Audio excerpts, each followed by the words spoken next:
Sometimes when we import data from websites or other systems into Excel, it contains unnecessary spaces at the beginning, at end, or in between.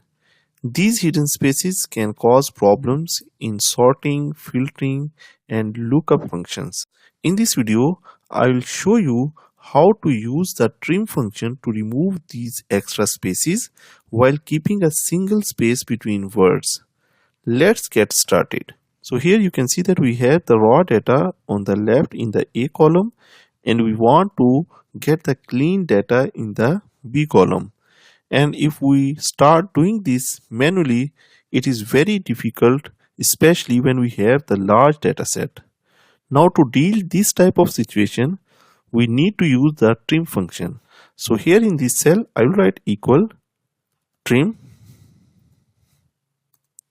and next I need to provide the text, so I will select the text in this A2 cell. I'll close the parentheses and hit enter.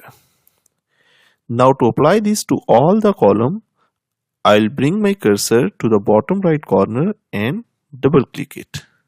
So you see, with simple clicks, I have cleaned the data in the entire column using this function. Now there is only a single space between the first name and the last name. So this is how you can use the trim function in Excel to clean extra spaces and prepare your data for accurate analysis.